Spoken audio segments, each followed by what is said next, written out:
E a gente continua falando desse assunto no nosso bate-papo do dia. Eu recebo aqui no estúdio o médico Diogo Egídio. Boa tarde. Boa tarde, obrigado pelo convite. E eu agradeço pela presença, né? Preparando aí para as festas e pôde atender a gente. Com certeza.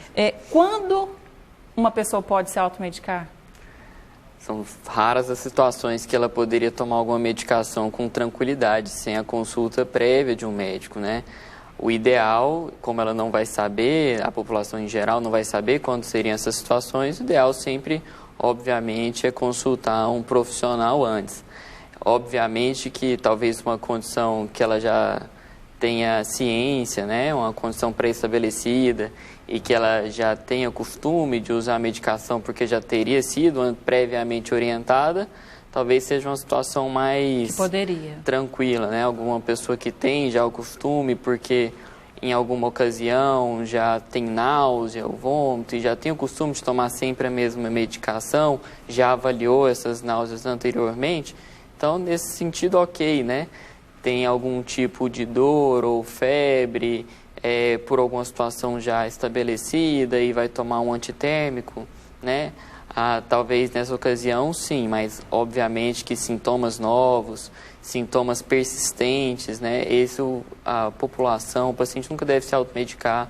O ideal sempre é procurar uma ajuda profissional. E nesses casos aí que a gente viu na reportagem, da pessoa aí depois da festa, bebeu muito, comeu muito, sempre procura. Eu sei que as farmácias estão em alta nessa época, né? Procura bastante, né? Mas como quase tudo, o ideal é prevenir e não remediar, né? Tentar evitar esses abusos. As medicações para esse tipo de coisa, apesar de serem relativamente seguras, mas tem efeitos colaterais que o paciente às vezes não consegue imaginar.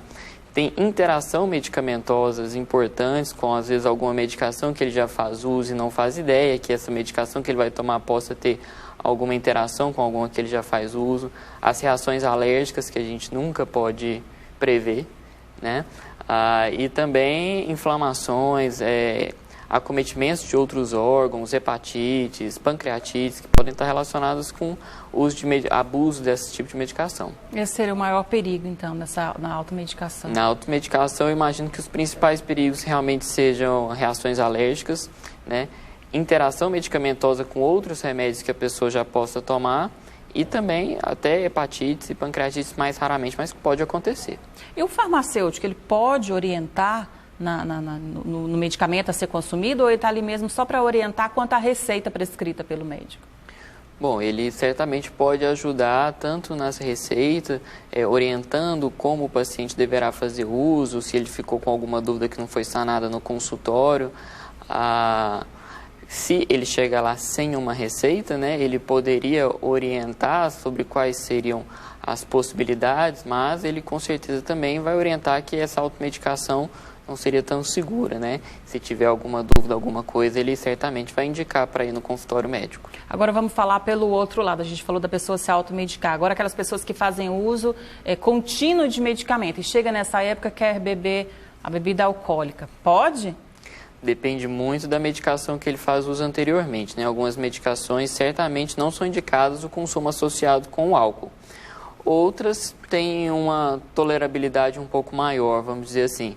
Mas isso tem que ser discutido com o médico assistente do paciente, né? Ele certamente tem que ter orientado isso previamente para o paciente. Você já sabe que tem as festas, é interessante então ele consultar o médico a respeito da medicação que ele toma. Se é uma medicação que o paciente vai usar por longo prazo, ele já tem que ter esse tipo de orientação durante a consulta na primeira prescrição.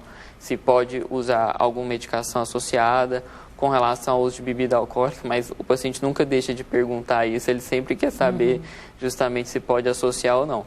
E se o médico falou que é perigoso, então toma cuidado, porque realmente, infelizmente, às vezes a gente vê alguns casos drásticos. Tá, só para a gente encerrar a nossa conversa, agora também está chegando o período de férias. E as mães adoram preparar aquele kit viagem, né, com um monte de remedinhos. Pode? Então, o kit viagem pode, desde que, como eu falei, talvez aquele remédio, aquelas medicações que você já tenha usado alguma vez, que já esteja de praxe usar, vai viajar e sabe que às vezes tem uma náusea durante a viagem, quer tomar um antiemético que já tenha costume de tomar, porque inclusive são medicações de reações alérgicas comuns. Alérgicas também não, mas outros tipos de reação comum, então usa, né? Talvez para algum local onde possa pegar algum quadro viral, quer levar um antitérmico, um analgésico, que já tenha costume de usar, ok, mas medicações que nunca foram usadas, que não sabe exatamente qual seria o efeito, né? De outras recomendações mais inespecíficas, vamos dizer assim, esse aí eu não recomendo. Não vale a pena arriscar, Não então, vale a né? pena arriscar, principalmente antibióticos, porque a gente sabe o problema do uso mal prescrito de antibiótico, o uso crônico dos anti-inflamatórios, que podem causar inúmeros problemas para o organismo e às vezes a gente nem imagina.